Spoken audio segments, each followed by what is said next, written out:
Hi, it's Kathy from Bishopstone Yarns, and I'd like to welcome you all here to episode 27 of the Bishopstone Yarns. And as I was saying, my name's Kathy, and I am coming to you from Tasmania, which is the little island to the south of Australia. And you find me here in the corner of my studio. And this is a podcast about knitting, sewing, spinning, and a few other types of crafts that I might be doing. And I'm happy to see everyone here. If you're a returning viewer, hi, it's great to see you again. If you're a new viewer, hi, welcome. It's lovely to see you and spend a bit of time with you. I hope that you enjoy spending a little bit of time with me, hearing about what I've been doing and what I've been making.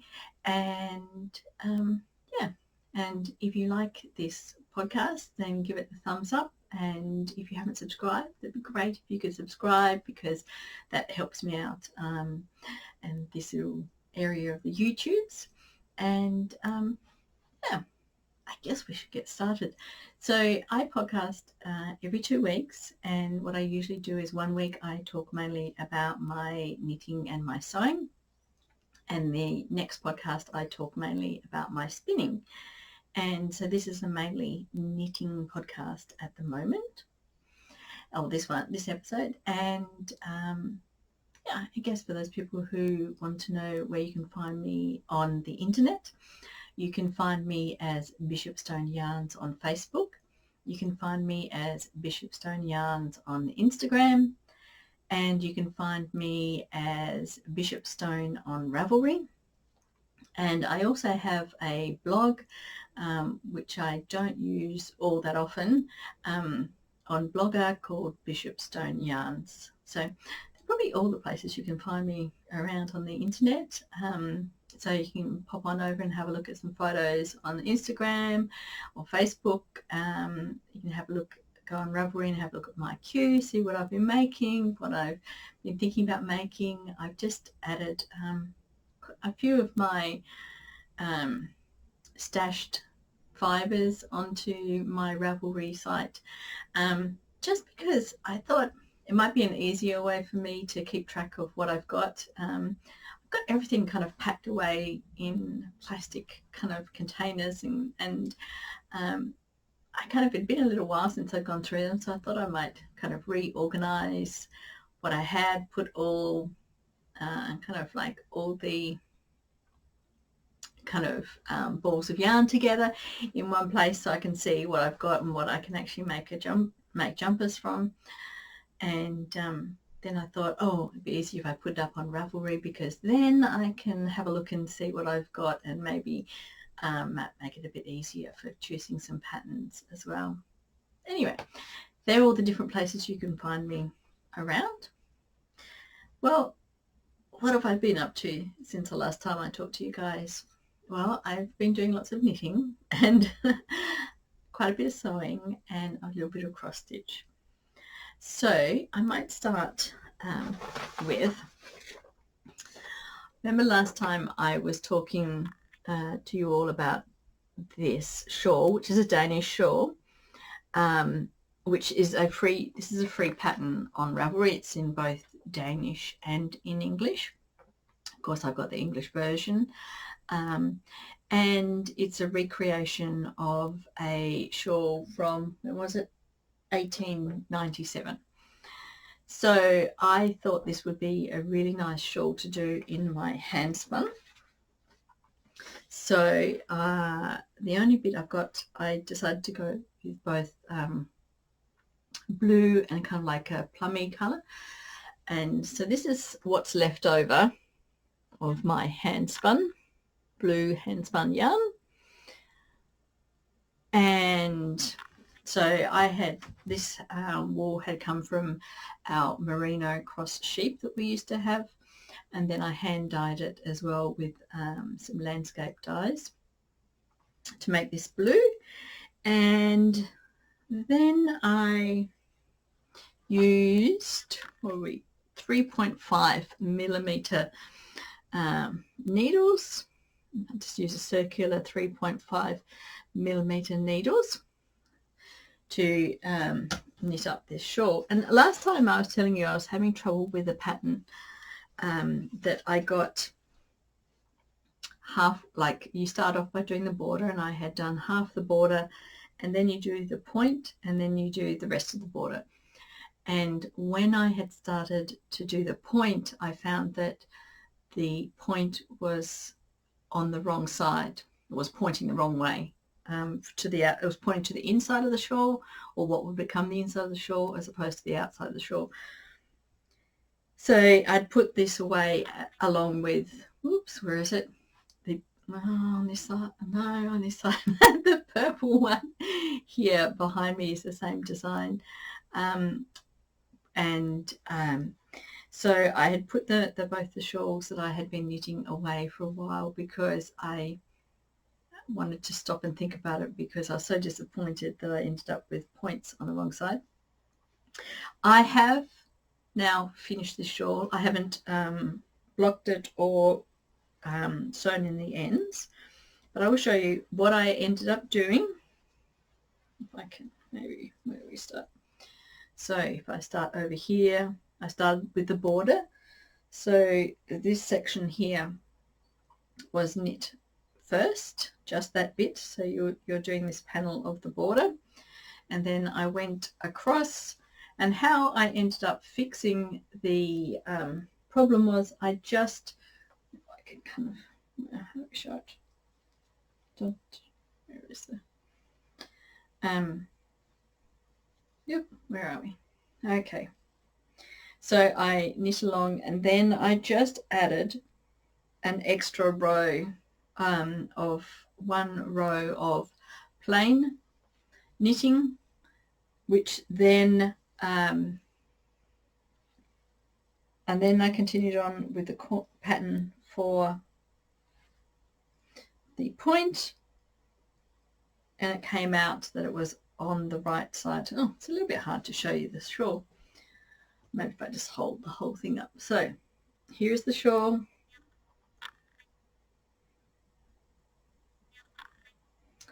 And the point is now on the correct side.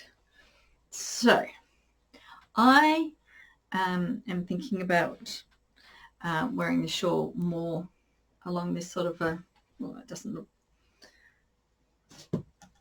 as good. Let's wrap it around a bit better. So I'm planning to wear this more as a scarf, a little bit like this, rather than in the actual Danish design. You can wear it as a shawl like this, and then you wrap it around yourself and tie it at the back. And that was how they would wear it, especially if for the women who were working during the day. And then so you could tie this off, and then your shawl would keep you nice and warm, and you'd have the point down the back keeping your back nice and warm. I don't plan to wear it that way.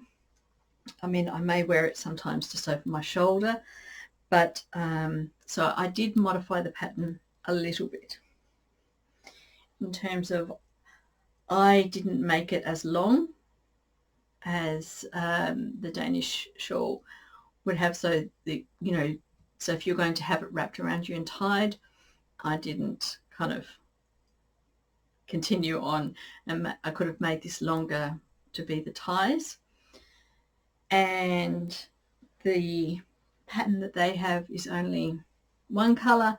I was using some of my handspun, and when I thought I wouldn't have enough of this reddy plum color to do the whole thing, so I thought I would just add in some blue, and then I just continued on until I'd come to the end of the red, and then then what you do is you add so you start with a border, you knit the pickup stitches along the border, and then you knit the middle of the shawl, and then you do the outer border. And so I just knitted until I thought it was wide enough for me to wear the way I wanted to wear.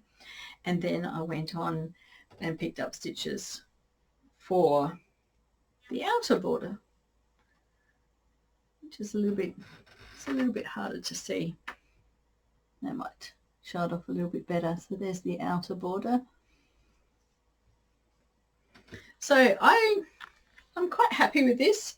I'm hoping when I block it that this part here might flatten out a little bit more. But I think it's going to be a really, really nice, lovely, warm shawl to be wearing when I'm out walking with the dogs or down at the beach.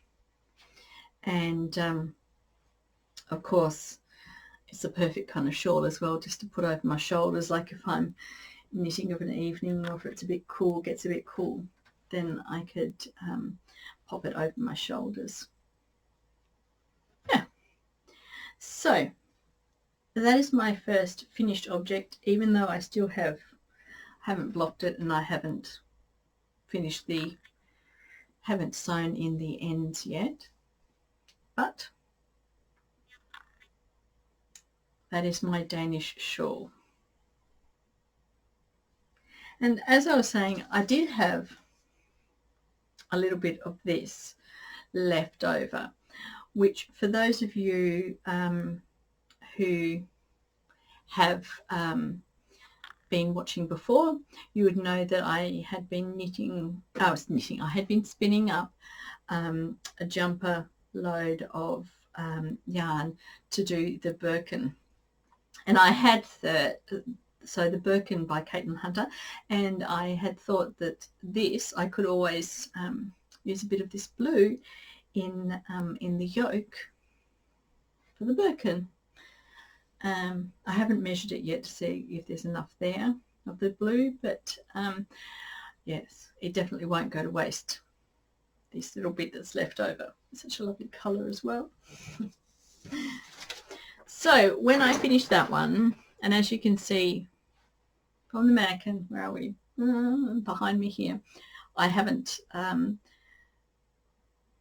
of frogged back the purple shawl that I'm doing back there, which is the same one. I've kind of finished the hand knitted shawl, and then I decided to go on to start doing some socks, of course. And I think last time I showed you I was working on the socks, which are just like a kind of quite a plain kind of toe up sock. I just kind of cast on at the bottom here, knit along, add my heel, and then did a rib kind of, if you can see. So all of this here is in rib, and this was using up some leftover yarn that I had, which I didn't have a label with it anymore, but I'm pretty sure it's the Bendigo Woolen Mills 4-ply sock yarn. And I just used a 2.5 millimeter needle, and for my foot, I cast on 64. I have 64 stitches around here and around the foot as well. And I usually cast on, when I do a toe up, I usually cast on 12 stitches, so 6 on each needle and for the toes, and then start increasing until I get to my 64 stitches, and then I just continue with my foot. Then I just do the heel, and then as I said, I just did a rib for my cuff. Now I was going to show you the other sock as well, which isn't on the sock blocker, but somewhere between, oh, here it is. I was about to say I dropped it somewhere, but here it is. Here is the other one. So there is the other sock, and they're not a perfect match, but they're pretty close. So they're my two, well, I guess the kind of just plain kind of socks. Then I still had a little bit of that sock yarn left over, so I thought I would knit up a pair of spiral socks, which is what I have done here. As you can see, I've used up the rest of the ball that I had knitted this pair of socks in, and then I had some green, so then I just went on to the green color as well. And luckily, well, I don't know if it's lucky or not, but I think it looks quite good in the way that the foot turned out to be in one color and the leg in the green. And so I'll just show you. Here is the other spiral sock. So if I turn it this way, if you get the idea, the spiral sock is actually just a big spiral tube and it has no heel. Now, I have knitted quite a few of these as baby socks and toddler socks because they're really, really good for small children, because you can just pull them on, and also if you want to, you can use them as little hand mittens for babies. But I thought, since I only had a little bit of this yarn left over, I thought I would try and make myself a pair of spiral socks, which I think would be really, really good for having at home, just for slipping on at home. And because there's no heel, they're supposed to wear, the theory is they're supposed to wear very evenly, in terms of you just pull it on and then your heel kind of turns out, might be on this side this time, next time you put it on, the heel might be over here. And yeah, so this was knitted on the same principle. I started off with 12 stitches for the toes, and I cast on, then I kept casting on until I got to 64 stitches, and then I think it was a knit to purl to pattern.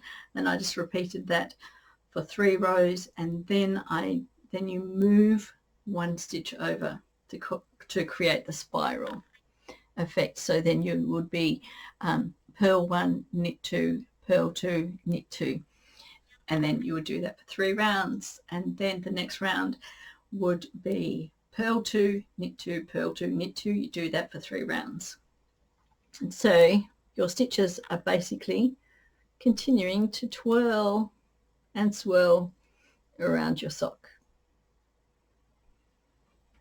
So you can see the difference between the unstretched tube and the one on the sock blocker. So amazingly, I did try them on as I was knitting them just to make sure that they do fit, but they do. You'll be amazed by how much they stretch and how good they look. So it's a very, very simple kind of spiral pattern. And so I did these 2 at a time so that I was sure that I could just match up the colorway. So once I started my first ball of yarn, knitting both together, when I ran out, then I just started the green and I kept going. And then I have a tiny bit of the green left over. But I was really happy with that. So they're my house socks.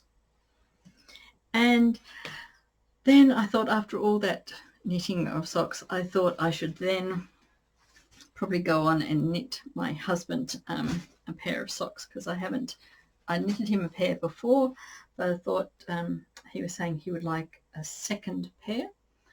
So I found a ball of brown sock yarn, and I'm just doing 2 at a time, top down this time. The last pair I knitted him were 2 at a time toe up, and I have lost the ball band for this one, but hopefully I'll if I find it, I will pop it on Ravelry, and also hopefully in the show notes as well. So I'm just knitting this on 2.25 millimeter needles, and because my husband has a bigger foot, I have cast on 72 stitches for him. And what I am doing is I'm going to do his whole leg in rib, so just a 2 by 2 rib.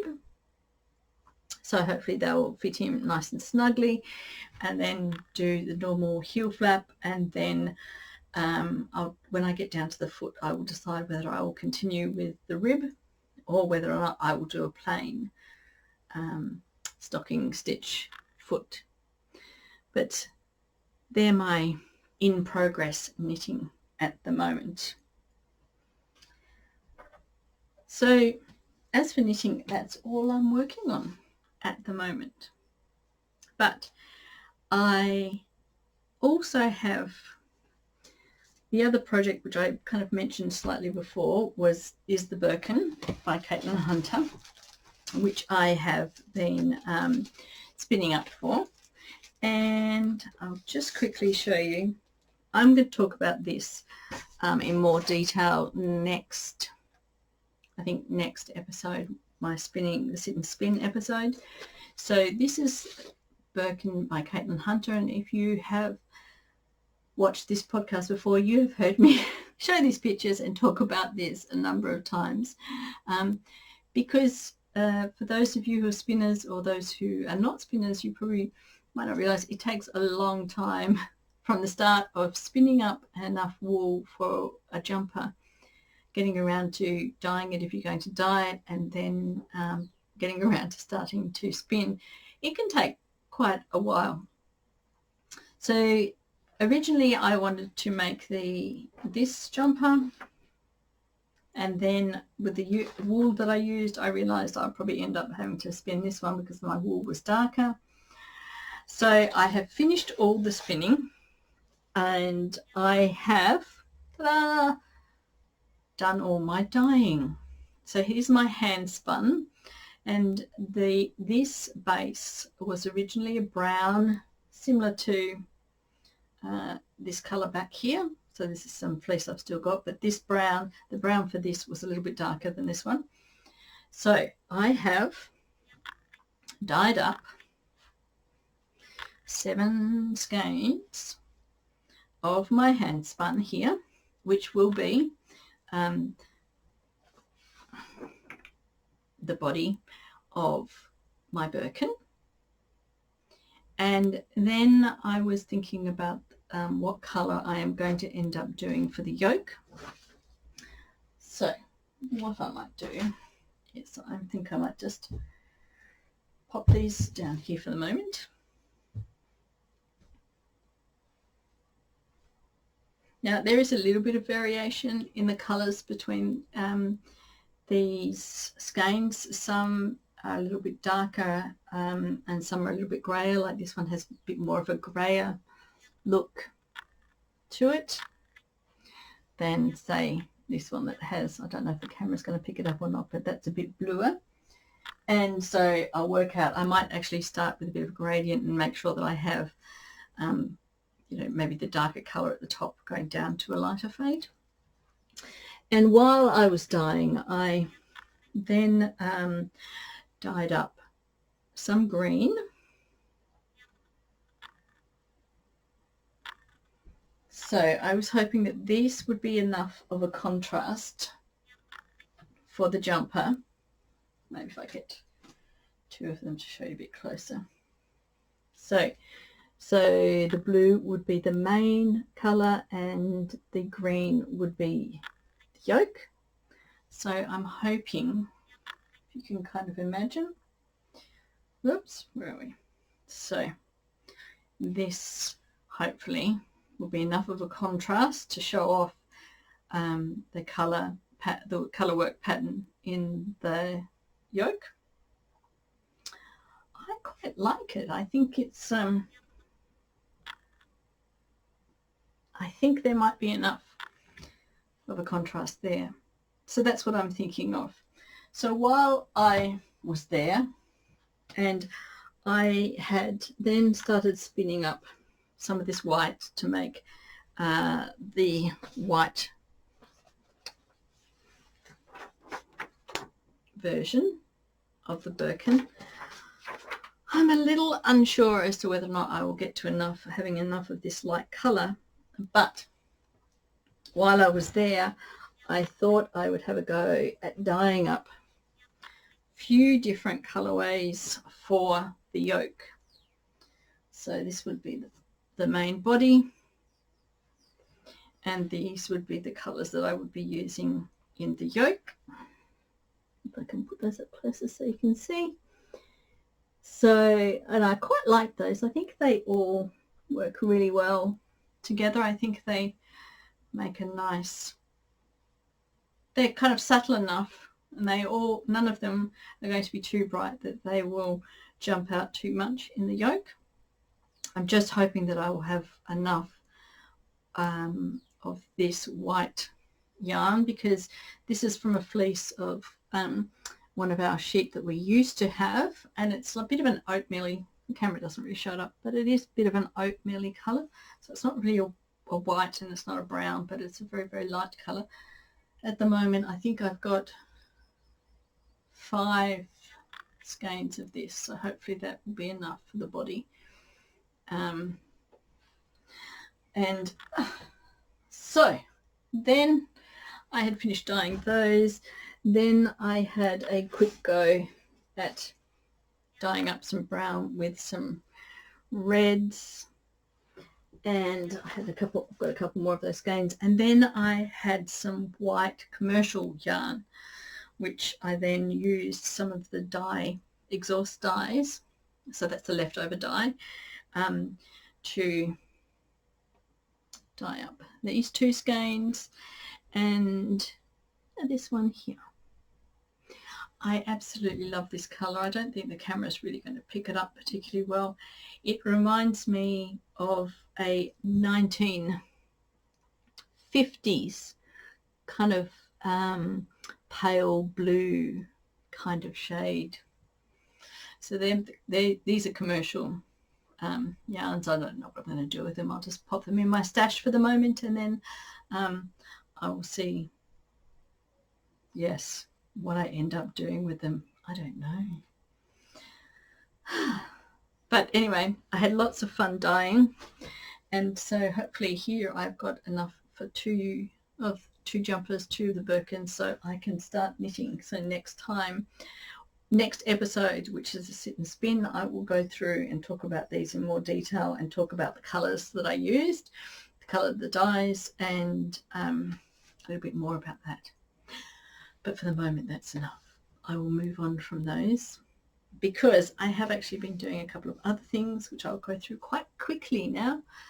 I have been doing a little bit of cross stitching. So I have been working on my Sweet Pea by La Di Da, and she is going to be a little stand-up rabbit doll. So I have got 3 of her flowers done, and I think what I'm going to do next, let me see if I can hold this up behind it, make it a bit easier. There we go. What I'm hoping to do next is find a nice reddish, kind of like a reddy pinky colour to do the little heart on her chest here. So I'm just trying to use up the DCMs and threads that I already have, but I am just loving her. I think she's absolutely gorgeous. Yep, very, very happy with her. I'd actually like to have a bit more time to spend working on her. I feel like all of this yarn here has been taking over a little bit. So that's the only cross stitch I was doing. I was actually hoping by this time, because it's September, I was hoping to have started a Halloween type of cross stitch. But I'm been wanting to try and get all my spend all my time finishing off my Sweet Pea. I might be tempted to actually start a Halloween run and work at them both at the same time, even though I would prefer to finish the Sweet Pea first. So then the last thing that I have been working on, which I had got a bit slow at, was my quilting block. So I am doing the Farmer's Wife Sampler quilt, and these are the pieces that I have done in the last month. So I can just go through them and show you quickly. So this one is the Wild Rose square, and this one is Wedding Ring. I'll come a bit closer and show you. This one is Silver Lane.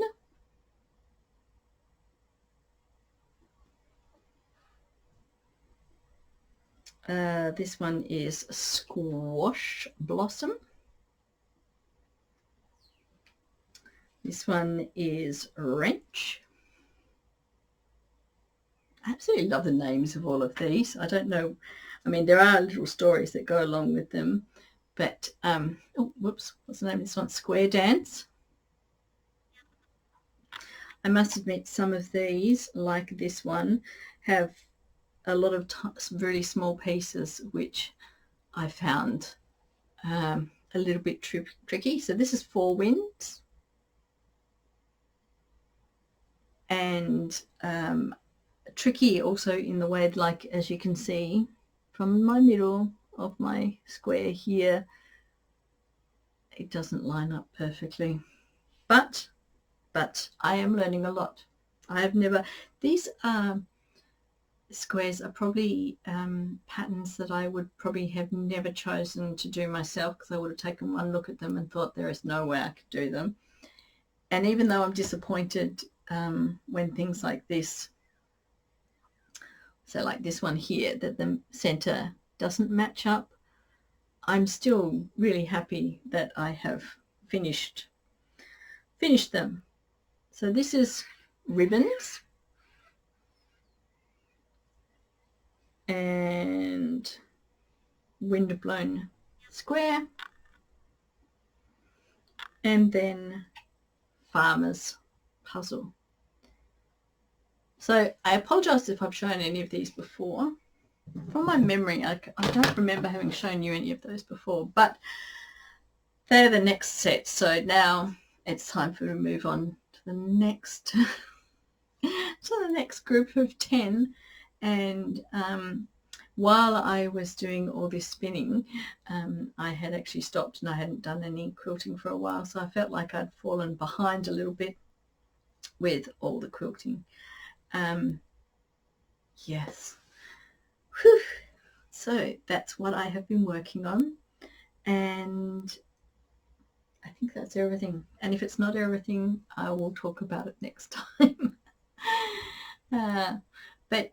Yeah, so I have been trying to do a little bit of everything. So a little bit of spinning, a little bit of cross stitch, a little bit of knitting, a little bit of sewing, and trying to keep kind of all my projects moving forward.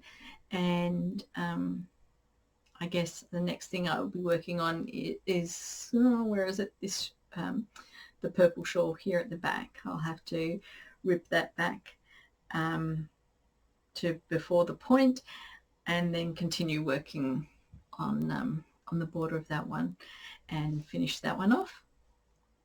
Then and also then hopefully I'll be able to start knitting the birkin as well. So I'll no longer have to talk about it. I can actually show you a start. I'm actually really looking forward to starting it. And